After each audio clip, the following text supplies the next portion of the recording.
Okay, so today on the Live on Form podcast, we are joined by Mr. Mark Winder, CEO of Goalball UK. How are you, Mark? Yeah, I'm great. Thanks, Phil.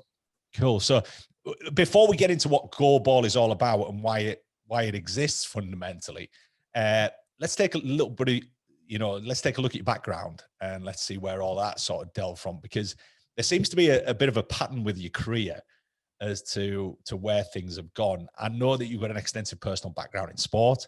You got into teaching, I think, in about 96, if that's right, with a specialism in PE. So sports always played this kind of pivotal role. And, obviously we talk a lot about performance. So performance is now part of that. And that led to quite a number of roles from that. And from what I know, everything seems to have had this fairly solid community element about them. So I guess the first question, as with many guests, is, was there a plan?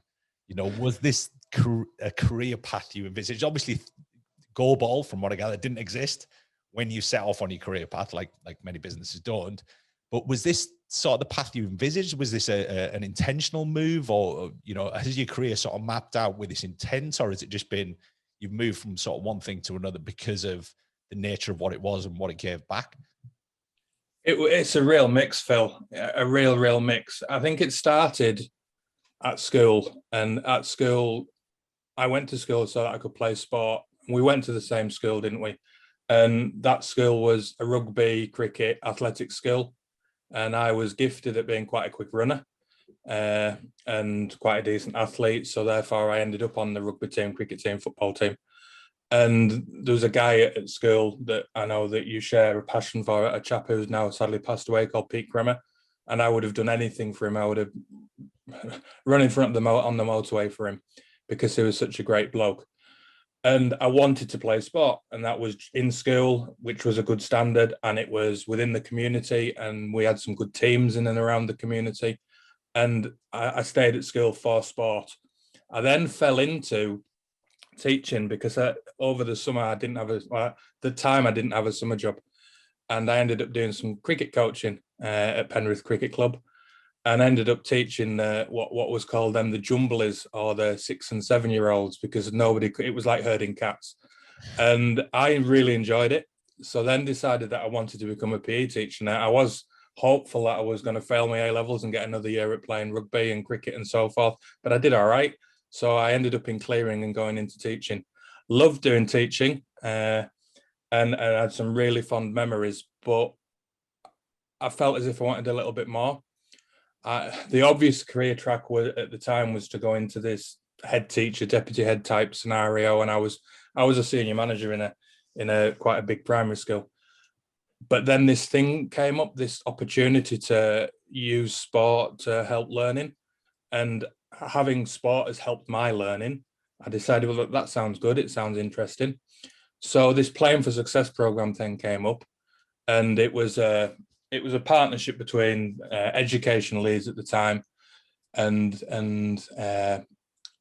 who were they at the time? The Department for Education, I think the workers have changed their names that many times. And we set up this really cool classroom in a school in Chapeltown in Leeds. And if people who know Leeds, this area of Leeds is really diverse. There are 54 languages spoken in that school.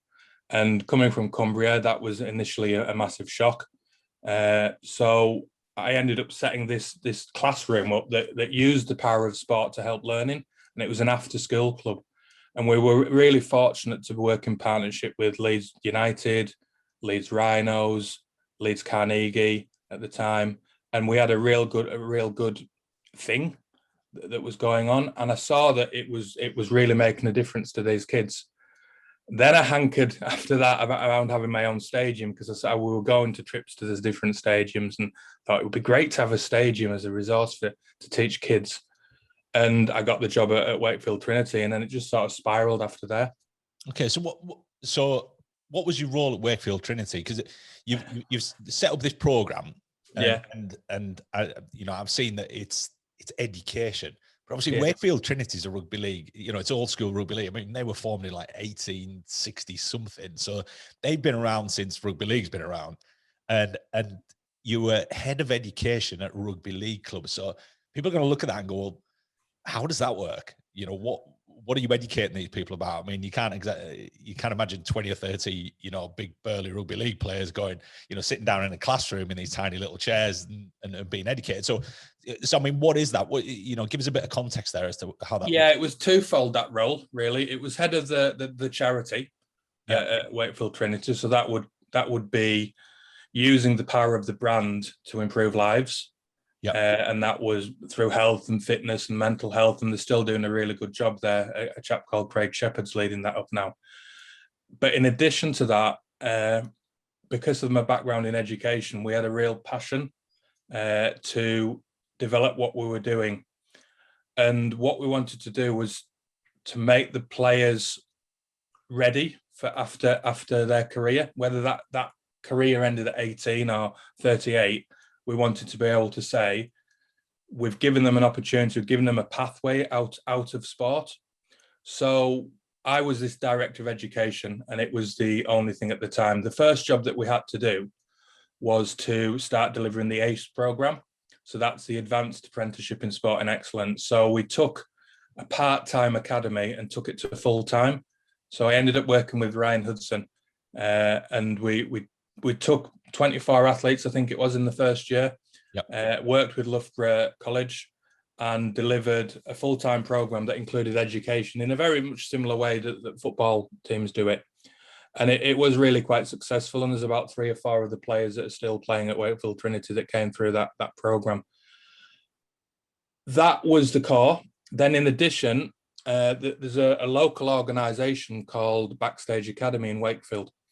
And they formalised or have put together a program that formalises the live event industry. So they've got a raft of qualifications that people can do who are putting on gigs and conferences and that type of thing, where in the past it was just people that would learn on the job. So they'd written a foundation degree in live events management. I worked with them, and we developed a degree in live event sport management, because it was very much that pathway was there. You often see ex-players in senior roles as CEOs and heads of coaches, and they don't have a full understanding of the entire sector. So we developed this qualification, and it was actually on my last month in role there that we managed to get it validated by a university. So that degree is written and validated. It's never been delivered, but it is there ready to go out and be delivered. Okay. And we've talked about this before with a couple of guests where, it's this transition from, our very first guest, actually, a chap called Ollie Phillips, ex Rugby Sevens. And we talked about him about this kind of transition that almost doesn't exist for professional athletes, for sports people who are, they're signed at a very young age, whatever it might be. It could be football's probably the biggest culprit of that. You've got kids signing at 8, 9 years old for these big clubs, and they get pulled out of formal education to some degree, and then they're expected to make it as these professional sports people.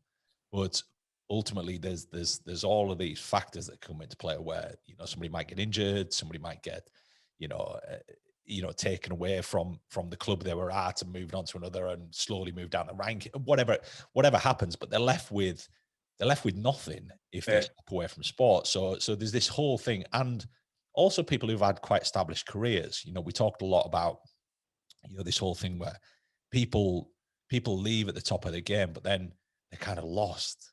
They're in kind of limbo, and mentally it affects a lot of players because they just don't know what to do. They don't have any formal qualifications. They have no career path outside of sport. So they play a sport, up until mid-30s, early 40s, if they're lucky. And then they're just left. They're thrown into the wilderness. And I know certainly in rugby league, that's quite significant, because you're getting these young lads who play rugby league, and, it was a working class game, and that's all they do. Yeah. And huge impact, huge risk of injury, way more than sort of football or whatever it might be. Maybe not as harsh with respect to, getting dropped and moving down rankings and things like this. But ultimately, it's a high risk game. So was that all part of it? Was it part of, giving these guys something else that they? It was, yeah. And Rugby League Cares were doing it and continue to do a job in doing that. I think in football, the Professional Football Association do a really good job. Yeah. One of our directors at Goalball UK is a chap called Paul Reid, another Cumbrian, who played football for I think 15 years, and then he's done a raft of different qualifications after finishing. And he says that the opportunities are now there. They probably weren't in the past, but they are now. But some of the other sports that don't have the resources and the funds of football, they really do struggle. Part of it for me was them younger kids. It was them kids that you'd pick up at 14 to 18. And then if you maybe pulling them out of a sixth form college, maybe pulling them out of university to some extent for them to follow their dreams, and me being able to look at them when they've finished that journey, if they're not signed, to be able to say, okay, it's a real shame, but you've had a good time, you've had a chance to follow your dream, and look what you've also got. You've got a qualification that can get you into uni. And a lot of the uni, the players were getting unconditional offers to get into uni because of their prior learning as being part of a high performance sport program. So it allowed me to actually say, we are supporting you. And it allowed me to look in the parent in the eye and say, look, they may not make it. We can't guarantee they're going to make it, but they're going to have this, this, and this, which is going to allow them to do that, that, and that. And that was at the heart of it for me, because too many people, in my opinion, see the athlete first, not the person. And if you've got a good person that you look after, you get a good athlete. Yeah, and it's that key learning stage, isn't it? It's not necessarily a key learning stage. I guess it's the key qualification stage, isn't it? It's that time when you're picking up your GCSEs, then you move on to A levels if you're going to do them. Then you graduate, you go to college, you go to university, or whatever it might be, and all of a sudden they've been pulled out of that. Yeah, that's this thing where all of a sudden they're in limbo, right?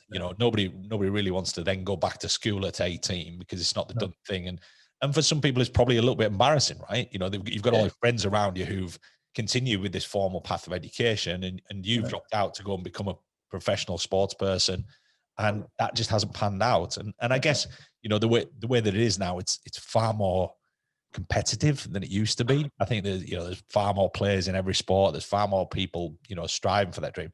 And obviously parents, right? I guess that's a reassurance to parents, because I guess there's probably a lot of parents who don't let their kids try the sport because they're terrified of the outcome that you're actually trying to put preventative measures in for, right?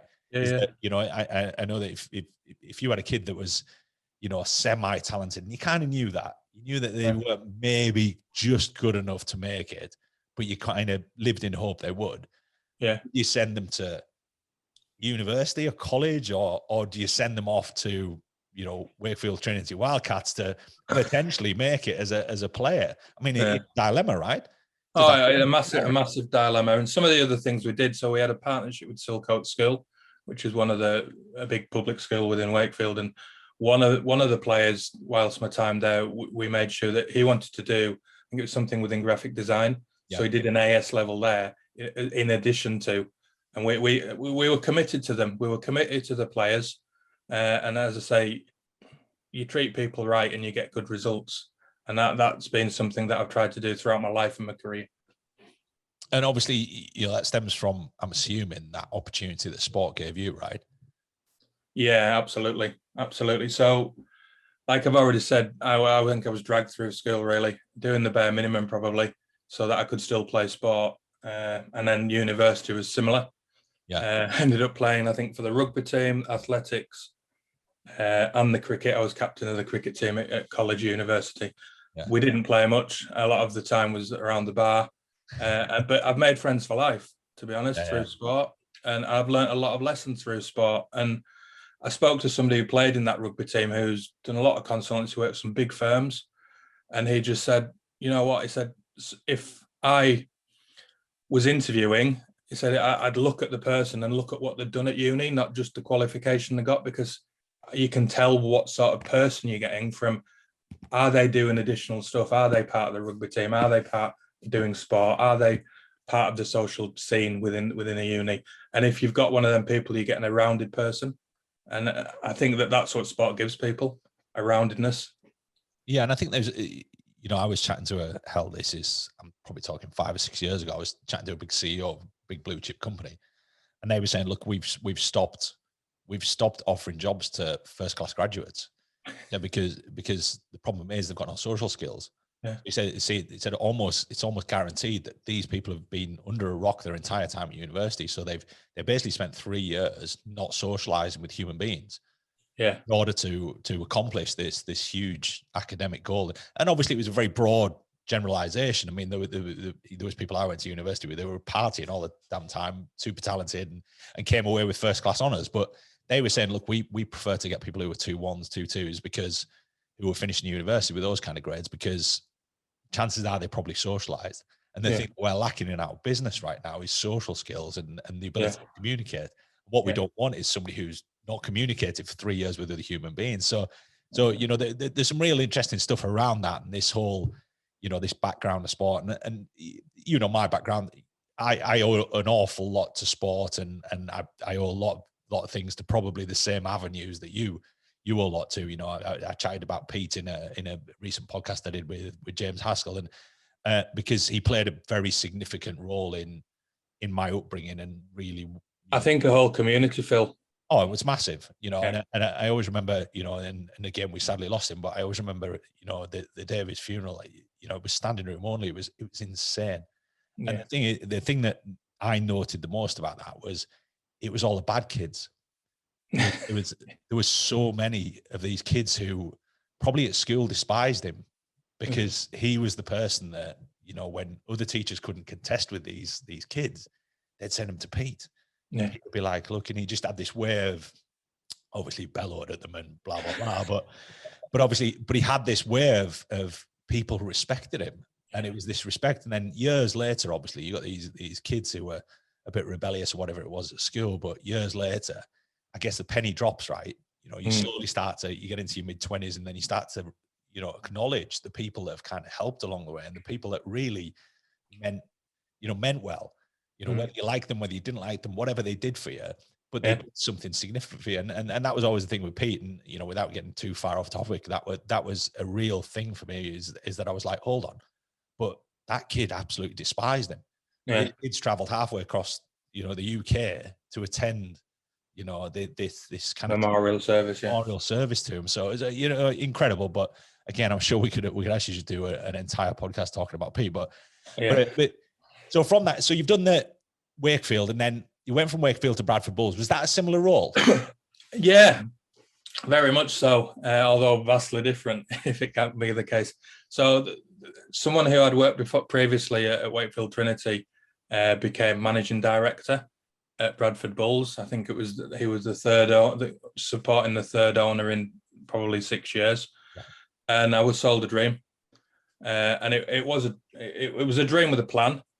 From the chairman, Mark Green, and the role was threefold, actually, that role, and I don't know how I ended up doing it, but one role was to manage the Bradford Bulls Foundation, and that was one of the first rugby league charities, so it had a real good reputation. The second part was to set up and take the education of the academy players in-house. And then the third role was I was in charge of the lottery, the club lottery, which had something like 4,500 members, and I didn't have a clue what I was doing, but I had some really good support, and we saw it make some good progress over the period. Unfortunately, the chairman had some financial difficulties, and that dream came to a bit of an end after about 2.5 years. Ironically, it could have been so much different, because there was a what's called in rugby league £1 million game. So it was a promotion relegation battle. So Bradford being at the top of the pile after the playoffs from the championship clubs, and Wakefield being at the bottom of the pile from the Super League clubs. And it essentially meant that the winner takes all and gets a place in Super League. And that £1 million from the distribution from the RFL, from the TV rights. So we were part of that. Unfortunately, we lost. It was a really, really close game. And the business model that had been put forward was around getting promotion, and we didn't get it. And then unfortunately, the chairman ran out of money. He was putting his own money in to support the club, and he wasn't able to do that anymore. It went into administration. So ironically, the club at Wakefield had been in financial difficulties as well, just because of the nature of the fan base not being huge. And various other overspending by a previous CEO and chairman. it meant that I was quite damaged by it. And being in charge of a charity that's linked to another organization was tough because we had the reputational backlash that came with it. So I started looking elsewhere. Okay. So you said about outreach there, because obviously previously when we talked about Wakefield, we were talking about what was happening internally. So with this outreach charity, I'm assuming at that stage you're moving into we've got a guest. I'm assuming that that outreach goes into community, right? So you're putting stuff back into the community. Is that bringing sport to the community, or how is that working? Yeah, it can be. So I mentioned earlier about the Playing for Success scheme, and that was a scheme which was hugely successful under the Blair regime and the Labour regime of the 90s into the noughties. I'm too old, and that was really succinctly put on a quote by Nelson Mandela. And that quote was, "Sport's the power to change the world. It's the power to inspire, and it has the power to unite people in a way that little else does. It speaks to youth in a language you understand, and sport can create hope where there was once despair." So that really grabbed me. And I thought, that's what sport did to me. And this Playing for Success program was doing that for kids. And there was 160 different centres, I think there was, around the country in various different sporting venues that was pulling kids after school and teaching them and making them better at English, maths and computer skills at the time when people didn't have computers in their homes. And that program was really, really successful. And that was a catalyst for what I saw and what I wanted to do. And really since 2003, I think it was, that's what my career has been about. I'd probably say I've gone around the bushes on that, but that's what it's been about. Because sport gave to me and I want to give back, and I want people to experience sport and feel what sport's like, and the friendships and the skills that you learn. And essentially I was doing this role, and then Mr. Gove came in and shut all these centres, which was a disaster, really. And I still believe a big mistake. And there was so much learning that went on within the sector for teachers as well as the kids that's been lost. And they were just shut pretty much over about 6 months. And at the time, I was managing 6 of these centres. I think it was 6 in Leeds, just being newly promoted, education management, and felt I didn't want to go back to working in a local authority. I didn't want to go back into a school. And then these opportunities were given to me by Wakefield Trinity initially because of the work I'd done working in their clubs with the support of the local authority. Yeah, I guess, it's like a lot of initiatives like that. I remember really dozens of them. There's remnants of one actually when we drop the kids off at school, which was the Adidas street ball initiative. Which there was a load of these things that sort of popped up, and they seem to be very successful a lot of the time. But I guess there's commercial models that sit behind them, right? And ultimately, when it comes to cutting funding, they look at things that are maybe doing better, or maybe doing a better job than they think they are. And I guess unless you're actively involved with that, it's very difficult to, without having metrics, you can't really acknowledge or appreciate what these things are doing, right? Because there's good human beings coming out the other end of it who've got a successful career path. I guess you can't really measure that. You can't. It's not. Doesn't come back in body fat loss and all them different things. It comes back in stories that the kids tell. And I think that was the difficult thing. And because it was funding delivered centrally to all these different local authorities and clubs, then everyone went off and did their own measure. And there was no way to, the way it grew up maybe could have been, if it was growing up now, it would grow up in a way that was thought about and the measure was there right from the beginning, whether that was some sort of sociological psychometric test or whatever, it would have been there, and then a longitudinal study would have been there. But society's growing, society's changing, and we're improving in a lot of ways, and it's a shame that happened.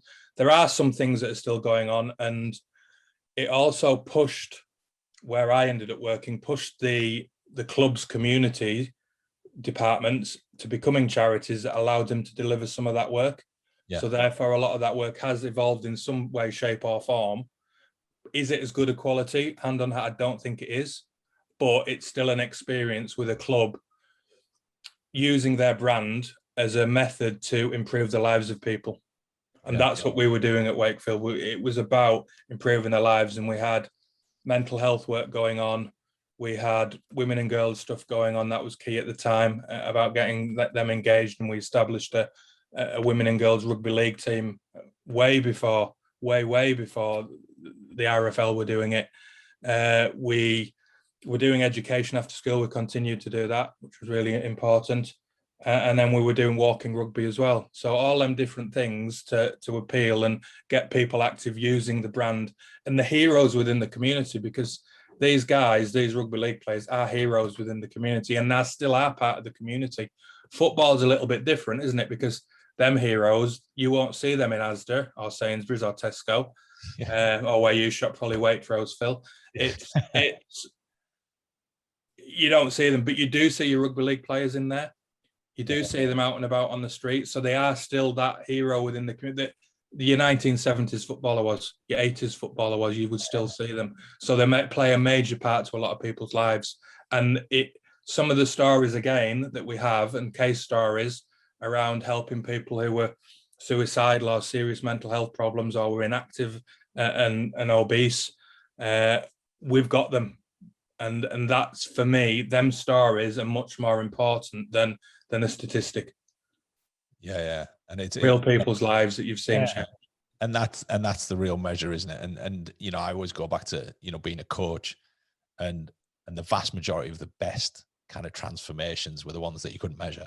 They were the ones that you were like, look, you know, there'd be people where they had chronic pain, they had chronic injuries, blah, blah, blah, but you couldn't measure it. You know, like the before and after picture of somebody when they've lost a bit of weight or whatever it might be. And like you say, it's exactly that metric. It's just, you can't measure it. And obviously there's that option now to move everything across to charitable causes, which I guess is how a lot of them fund themselves, right? They become charities, they have to raise their own funding and blah, blah, blah. Obviously when the government was supporting these things, that revenue was, you were guaranteed a certain amount. It was just coming in. You didn't have to do all this extra legwork. Whereas now you can't do the work that you're really there to do, because 50% of it's got to be spent fundraising, which is actually, you know, raising the collateral to do it. And again, I know a few people who are sort of actively involved with charities like that, and that becomes the biggest bane, is that you got these people who are hugely talented, who are able to give back this huge amount, but they're spending most of their time actually trying to just raise funds to keep business, the charity going as such, right? Which is a big challenge. So there's a very apparent sort of selfless drive to help people, which is, you know, incredible, Mark, and obviously testament to you, and you know, you giving back where you've received previously in the past. So from there, I know that you're actively involved with a load of sort of volunteer roles, which we'll get into. You've got a list a mile long, actually, of volunteer roles, which are quite interesting. But obviously, you've done Wakefield Trinity. You then went to Bradford Bulls. And then you moved on to your current thing, which is Goalball. Yeah. So tell me and tell the listeners about Goalball, what it is, what it entails, because the biggest challenge you've got with Goalball, from what I gather, is just awareness. People need to know what it is, what it's about, what it's offering, what it's bringing to the community, what it's bringing to people, you know, and a huge number of people, from what I gather, and a growing number of people, which is great. And you know, how does that work? What is it? Tell us. Yeah, you've opened the Pandora's box now. Goalball. It was a sport that was invented in 1946 after the war in Austria. And it was a sport for people who'd become blind in the war. It's a sport, it's a team game for visually impaired people, 3 aside. And the court is 18 meters long and 9 meters wide. And the goal is the full width of the court. The aim, and I've got one here because I have to do this all of the time, is to throw this ball, so it's an audible ball that is the size of a basketball, and it weighs 1.25 kilograms. It's not inflated. Okay, so it's like a light medicine ball, essentially, with bells in. They throw this ball to try and score a goal. It's got to touch the floor in your own third, and it's got to touch the floor again before your opponent's third, or it can be rolled. So in its highest essence, the ball's thrown at around 50 to 60 miles an hour over about 15 meters. And we both played cricket, Phil, and that ball hurts. I got my cricket box out for the first time in about 15 years when I first played the game, because it's something that you do need. And in order for equality, one moment, I'm just going to go and get my bag of tricks again.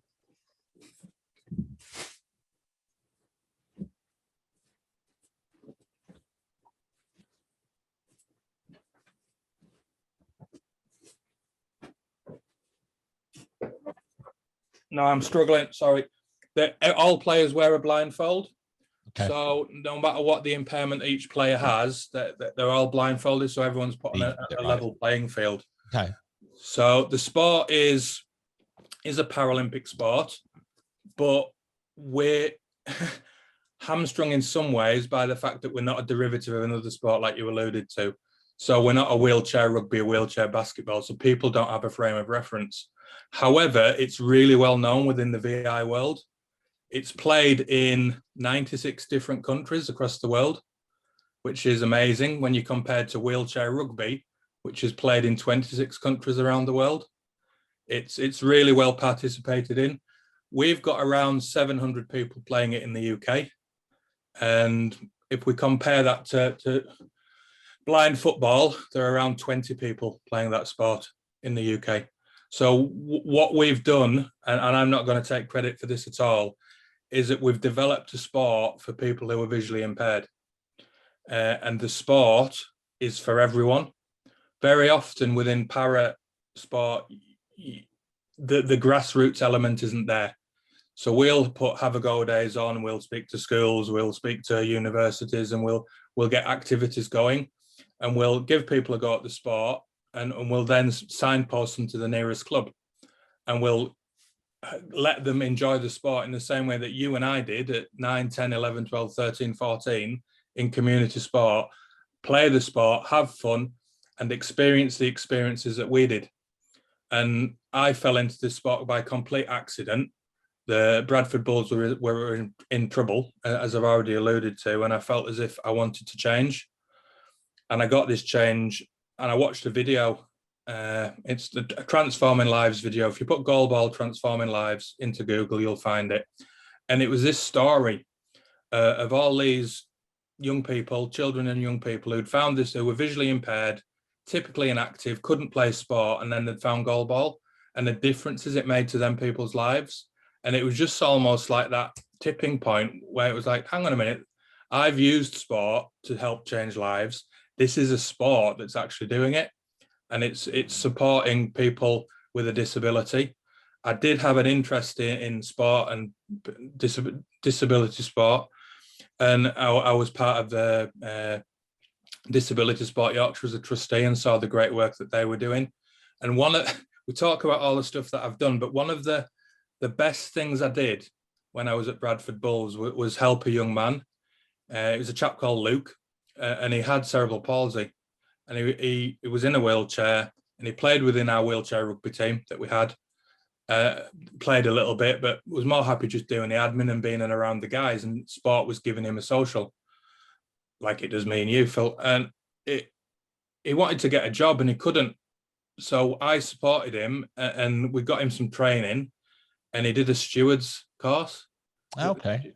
Yeah. And he did the steward's course. And I spoke to the operations manager at the club, and I said, look, there's this guy here. He's got cerebral palsy. He's in a wheelchair. He wants to be a steward.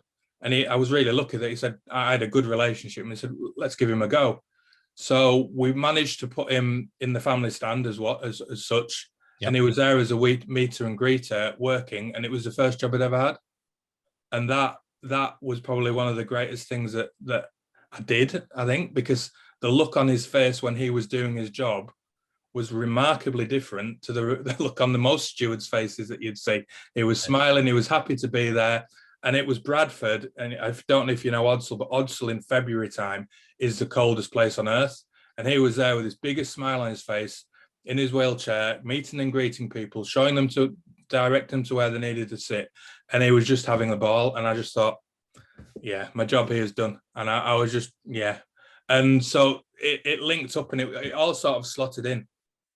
Yeah, no, we're in again. Sorry. And I guess that's, you know, that's this. Some people will appreciate it, some people probably won't. Right? Is that, and this is the remarkable thing I think about, particularly rugby league. I'm sure there's other sports very much like it, but you know, certainly with the sports that I've experienced, is that the fan of a rugby league club is a fan. I mean, they are like full blown. So you've got this kid who is probably, you know, eats, breathes, sleeps Bradford Bulls, right? And he's actively involved. And you'd see this with stewards, right? You know, I always remember that kind of lower division football, you'd see stewards there who were like the biggest fans of these clubs, right? So you're doing something ultimately that you love with a club that you love. You're part of something. And I think this is a big thing about, you know, community stuff, right? Is people want to be part of something, whatever it might be. You know, whether it's a club, whether it's a federation or whatever it might be. And obviously, you know, you're facilitating this. You've said, look, not only are you going to get a job, but you're going to get a job as part of something that you actually love and desire. And I mean, that's, you know, it's incredible. It's incredible. So I can see why that sticks with you, because it, you know, even though it might be quite a, you know, people would look at it and sort of see it as I guess for some people, change that kid's life. Yeah, change his life. Significant, right? Is that you got this kid a job? You know, no. It's a lot. It was much more than that. Yeah, someone who's dependent on disability living allowance, wanting to break away from that, make a contribution to society. Right? Yeah, and he was finding it really tough, and I was able to help him. I didn't have to do much, really. Didn't have to spend much money. There was someone that would train him. Just had joined dots together and did it. And I just thought, yeah, I did it in addition to everything else that I was doing when the club was struggling. But I thought, this is the right thing to do. There was somebody who we worked with who'd worked at Disney. Yeah. And it was something that we put into place when we were there. And it was something that they do at Disney. And it's called being off task, but on purpose. So if you go to Disney or good supermarkets as well, and you go and you say, what time's the next Mickey Mouse show? A transactional response would be for 4:30 until 5:30. A good response would be, it's at 4:30. It starts at the castle. It ends down by the river. Yeah. The best place to watch it is here. And I recommend, because you've got a little one, that you do it here. That's a good response. And we tried to be off task and on purpose so that you're helping your customers, because what customers is often the fans and whatever, and they're not fickle, but fans are there, but they're still consuming your sport. They're still customers of your product. So you've got to make sure that your customer focus is strong. And that's what I felt I was doing there. It was a real strong, a person of Bradford who was a Bradford fan, who played for our wheelchair rugby league team, was struggling. I'm going to go off task, but I'm going to have a purpose. And I'm going to help Luke. Amazing. Yeah, I know. I've read some stuff about, you know, kind of the Disney organization and how they work with sort of customer service. Yeah, is the big thing, which again, I think is, you know, you used a great example there as supermarkets, right? You ask someone where something is, you've got two responses, right? Essentially, you've got the one which is just over there, or you've got the one which is the in-depth, the help, the walk you there, walk you to the actual place where you need to be. Yeah, and they take great enjoyment out of it. Yeah, you know, you see them in it and they're like, look, I've accomplished something.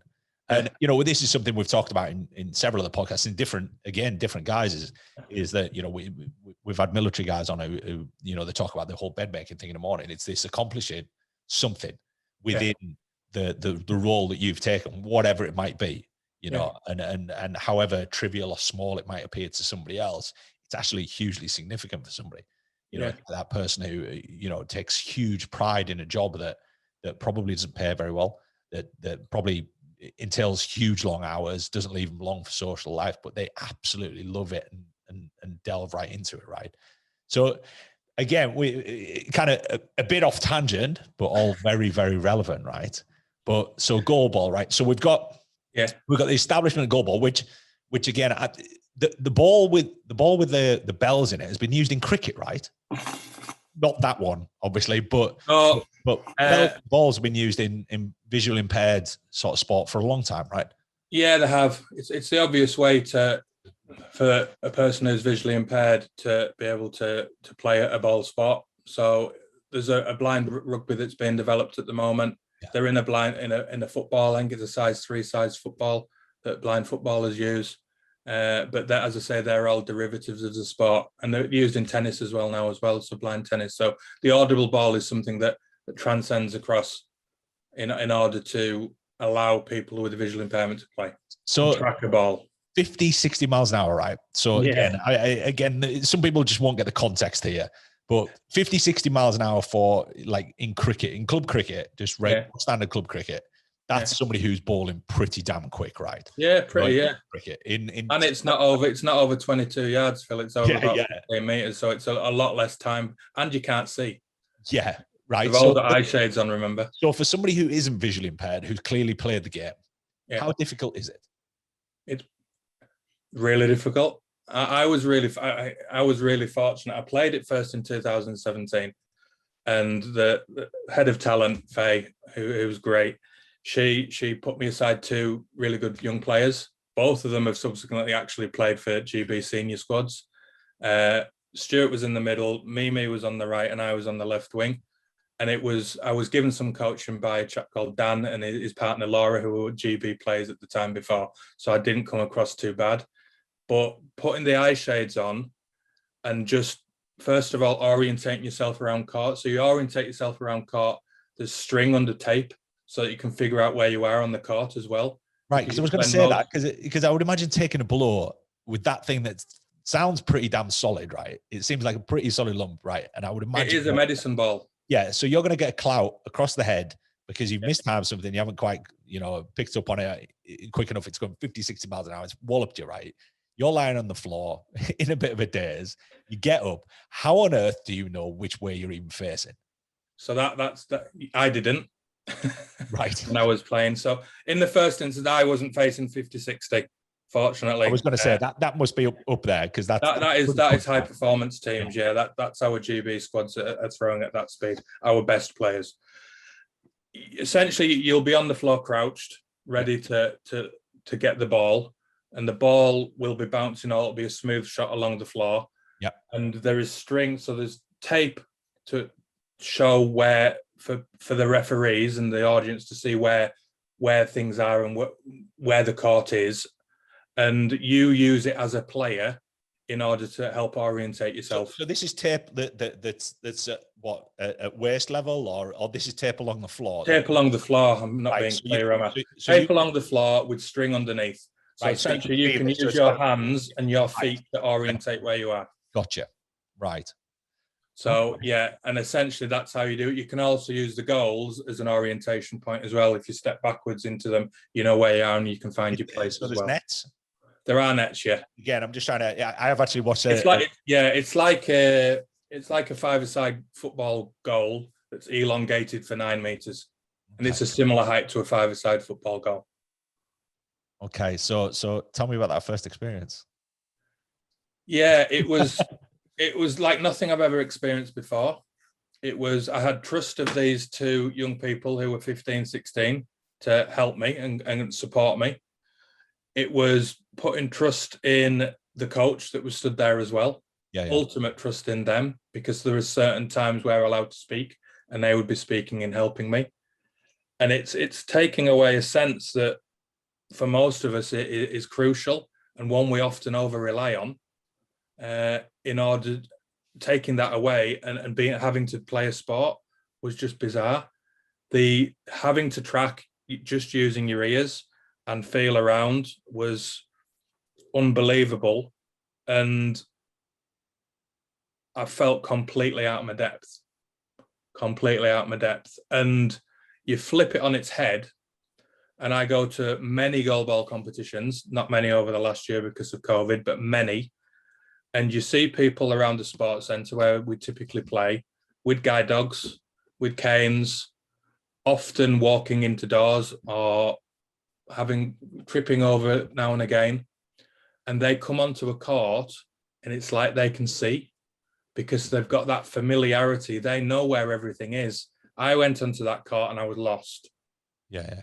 They go onto that court and you watch the sport, and I suggest anybody watches it on YouTube. Just have a look, and you will forget that these guys are wearing eye shades, and many of them have all of them have very little useful vision. And it's almost like they can see, and it's really difficult to explain. You just have to watch it. I mean, it's pretty mad that, you know, that you can't actually, because all I'm picturing here is that, you know, almost like the dodgeball scenario, right, where people are just getting whacked left, right, and centre by this whopping great ball traveling at a decent trajectory, and being able to pick up on the sound. Because again, you know, they've done the research with things like tennis, right? Is that tennis, the ball moves too fast for a human being to be able to react to it. So they know that a lot of it is preempted by what you pick up. And this is what they base around, like giant killers, right? So there's always somebody in Wimbledon or cricket, right? Another example is that somebody comes along who you've never seen ball before, you've never seen play tennis before, and you can't pick up on the cues that you would normally pick up on. So that anticipation of where the ball's going has already been picked up by before they let go of it, before they hit it. So you're already moving to where it's going, or you've already anticipated it. Now, you do. Now there is no anticipation here. You can't look at visual cues. There are only auditory cues, right? There's audible cues, right? Where you might hear something sort of jangling over in, and you've got, not only have you got to hear it, you've also got to be able to acknowledge where it is. Which I see as like that's a real skill, because, you know, and I mean, it's mad. I just can't. The human body's clever, though. You know that more than anybody, Phil. And the human body will compensate. Sorry, I've got a phone call actually from someone who's visually impaired, a chap called Tim Reddish coming in, who's actually a member of the IPC on the board. Your body's clever, and your body compensates. So therefore, if you lose your eyesight, your other senses become more profound and more refined. So therefore, our people, their tracking skills are much better than yours and ours. So therefore, you and I would probably train and never be as good at goalball as the people who are visually impaired. In the same way that we have different classifications, and that's a big thing in para world classification. But B1 essentially is no useful vision. B2 is, I think it's up to about 5%, and then it's up to about 10% useful vision for B3. You have to classify as one of them in order to play the sport at Paralympic level. And you often find that the tracking skills of someone who's B1 is better than someone's of B3. That's what I was just about to say. However, often if they've had been visually impaired or blind since birth, their physical literacy isn't as strong. And similarly, it's more difficult to coach. Their coachability is tougher. Right. So therefore, there's a real fine balance in how to go. It's motor control, sort of awareness, spatial awareness, right? So it's obviously those things you've got, again, it's reference points, right? It's how would you coach somebody who's visually impaired? Because the way that you've taught people always, I guess, Phil, is through example. This was actually, it was an interesting conversation I had just recently with somebody about coaching, and I've actually brought this up numerous times about one of the best things that I was ever taught as a coach was to coach by removing one of the facets you generally rely on. So you know, is coach someone without moving. You know, show someone, is explain to someone audibly how to do something, and then flip it the other way. Actually coach someone without speaking. And if you can master both of those, you're going to be great, because you've got the comms and you know how to refine those comms into something useful. And that's part of this coaching skill, you know. But there was a big S&C conference just before COVID, I think it was. And they did a big survey, and these are some of the best coaches in the US, you know, collegiate level and And they did a big survey at the end, and they said, look, what out of all the coaching skills that you could learn are the things that you were able to, and obviously you've got a myriad of skills that you could learn as a coach, right? And categorically, I think it was about 80 to 90% voted for communication skills. Said those were the skills that were distinctly lacking. So again, that's you know, and again, a bit off on a tangent, but it's relevant. How do you coach that? And I guess that then becomes an ability as a coach as well, to be able to coach people who are visually impaired, to coach people in different guises, and being able to do that, and I guess not get frustrated about it, just like an athlete would get frustrated, right? Is that I guess people at B1, B2, B3 have different frustrations because, you know, spatial awareness for someone at B1, I'm right in thinking, is the complete loss of vision, right? Yeah. So people at B1, their spatial awareness is going to be a challenge, whereas people at B3, the spatial awareness is probably going to be a little bit better, but they're probably not going to be as, you know. So it really is. It's fascinating. So tell me about we've got the groundings of the sport as to what it is, how it all entails. Obviously, we've got a GB team. I'm assuming yes. GB We've got team, two GB teams. Two GB teams competing in the Olympics. Did they compete in the last Paralympics? No, we haven't qualified for the Paralympics, unfortunately. Which is we were very close. Certainly, the women's team were very close. Okay. Where we are in the world is that the women's team are ranked around 11th and the men's team are ranked around 20th, and there's 10 teams that qualify. The women are first reserve, as we are right now. They got to the semi-finals of the European A competition in 2019, beating the world and European champions on the way, the Russians, convincingly, 6-2, I think it was. Yeah.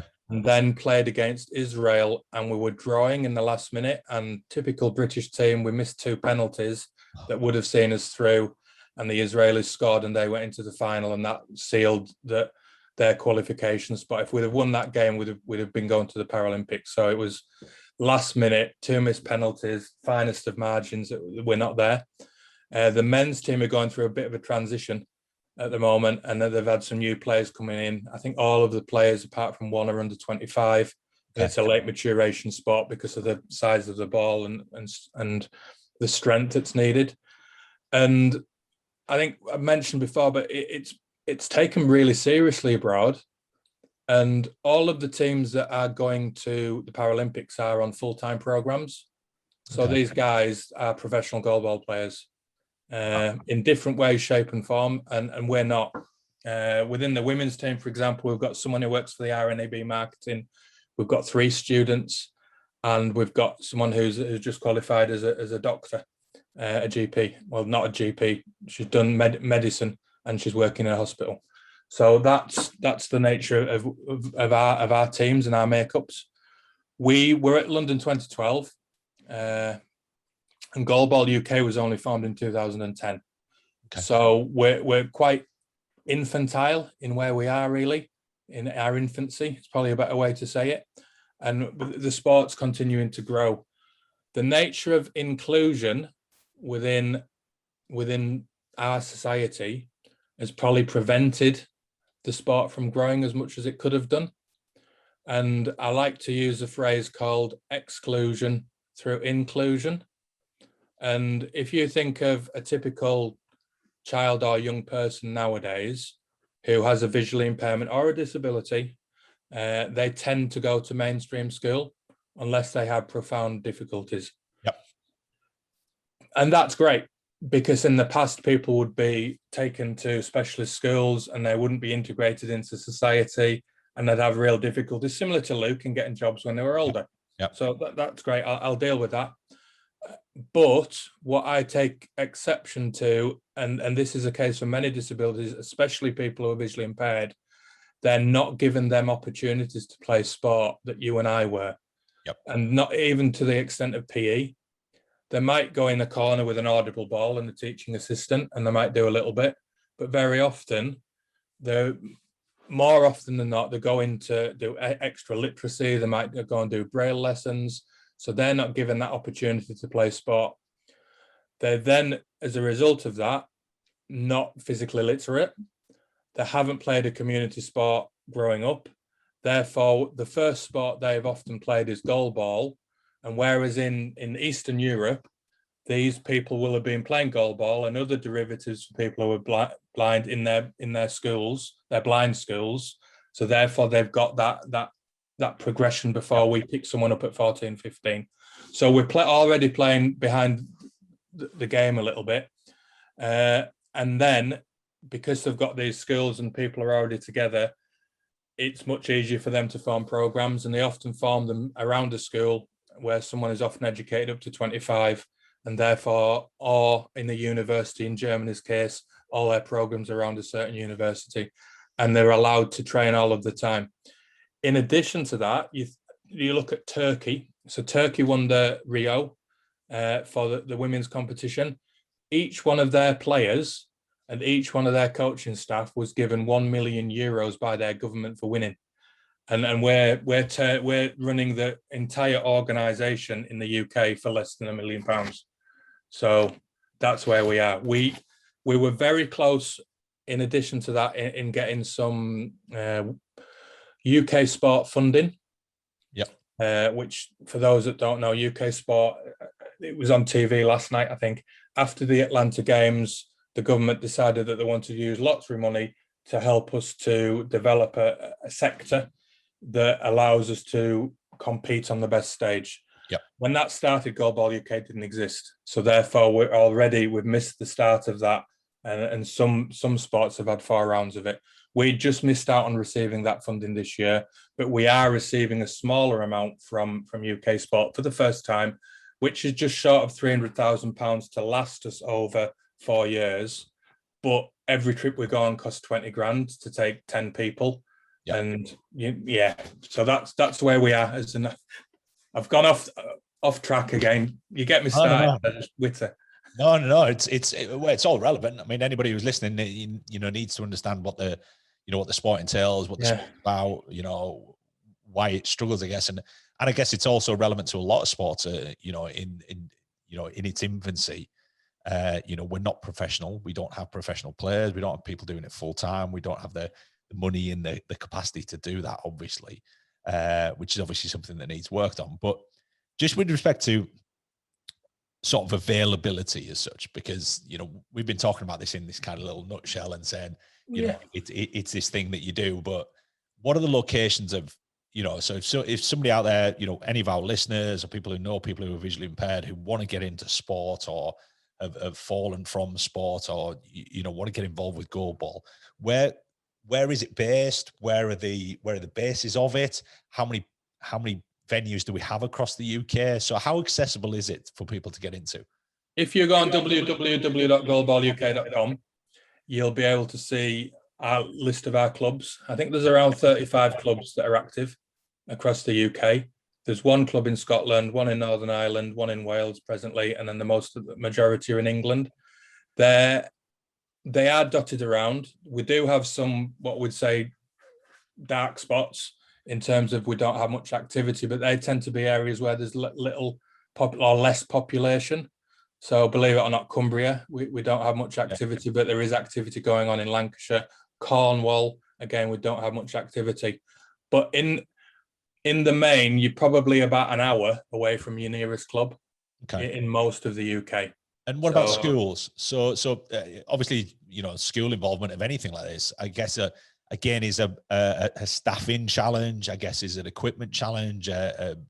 Courts, etc. But I guess there's adaptations, just like anything. You can adapt to suit any sport or figure out how to work it out around an indoor basketball court or whatever it might be. But what about schools? Because I know that within our listeners, we do have a lot of school teachers and people who are actively involved with schools. So, I mean, how would schools get involved with this? Yeah, there's a variety of ways. So we do deliver a Goalball Leaders or a School Leaders Award that we can help train up teachers and teaching assistants and people that work in the education sector. Yep. So we can do that. We do it really, really quite cheaply as long as we cover our costs because we want more people within the workforce to help spreading the word, to be honest. In addition to that, there is equipment. So most schools will have not the blue ball, but there'll be an orange ball within there that's made of foam and it's audible. That was part of a Sainsbury's pack prior to London 2012, and there still seem to be in most schools these packs. And that's the derivative ball that we use. And we use that in part of the school games. In addition to that, if you get in touch with inquiries at goalballuk.com, we can give you some resources. There's lots of teaching resources that we've developed over the last 3 years by a chap called Stephen Newey, who's was our schools officer, and now is children and young people's officer. So we're more than just about schools. We did have some funding from BBC Children in Need, and that was to go into schools to teach goalball. And that funding, unfortunately, now has run out, and COVID has taken precedence of where they're putting their money. Of course. But saying that, it's given us a real good start, and it's given us these resources to help us move forward. So there are opportunities. Just get in touch, and we will do our best. We've got a strong saying of it. It's not always yes, but it's never a no. It might be a not yet, but we are committed to everyone in any way, shape, or form we can. Cool. So, and people can get in contact just via the website, right? So get in touch via the website or email me. I'm mark@goalballuk.com. I like to be forward facing. I like to be outward facing. I like to help people wherever I can, as I think I've just alluded to over the last hour or so. Cool. And social, because obviously people do go through at Goalball UK. At Goalball UK on all of them. Yeah, just whack it in, so you'll find us. Cool. So so the plans for the future? I'm guessing professionalism will be a thing for further down the line, I guess. Qualifications, but next Paralympics are going to be, hold on, because are we out of sync here? We're out of sync now because of COVID. We are. So what are we, 2021 now? So it should be 2020 was Tokyo. Yeah, so have they pushed that back though? I can't remember what they'd actually done. Tokyo's 2021, so that's taking place at the end of July. So it's for the Olympics. Paralympics is August. Right, so 2025 is the next kind of. No, they're not pushing it back 4 years, making it 3 years, so it'll be a 3 year. So it pulls back into the normal sequence. Yeah, it does. Right, so 2024 is Paris. Paris. Okay, so the goal is to get there. Yeah. Have teams, male and female. Yeah. And be represented there. So, and what about ages? Tell me about ages. So obviously we've got grassroots, these clubs. What do the clubs cater for age-wise? Clubs cater for variety. I think the youngest person present playing is about 8-9 years old. Okay. The oldest is over 60. So so anybody at any age is go along to any of these clubs and get involved. And we have 3 levels of competition as well, Phil. So there's a novice level, which is for often people with additional needs. Who stay within there because they might also have a hearing problem or might have a physical disability as well. In addition to that, it's people just finding the game, or people who are taking a step back and slowing down. They might be a little bit older. So that's the novice. What we would say the core of our game is our intermediate level of competition. And that's the brunt of where we are. And you get a real good feeling for the sport within all of it, but certainly within there. And then we have our elite competition, which is growing as well. So there are 3 levels, so you can enter it and move around depending on your ability. Amazing, Mark. So it sounds great. Sounds developing. I mean, it's fantastic and a great opportunity for I'm guessing so many people. I mean, you'll know better than I do. But what are the statistics for visually impaired people in the UK now? You're pushing me now. One of the difficulties, I'm not going to say a number because one of the difficulties is often people don't disclose it. So I anticipate it's probably higher than people think. Yeah, it's around 25 million, I think. I've said a number. I know somebody might call me out on it from our sector, but that's where it is. But one of the important things is that out of all of the disability groups, people who are visually impaired are least likely to be active. Okay. So you think of people with cerebral palsy and other conditions, they're more likely to be active than somebody who are visually impaired. Wow. And also 2/3 of people with visual impairment are not in education, employment or training. So we are working with a group of people who are largely forgotten by society.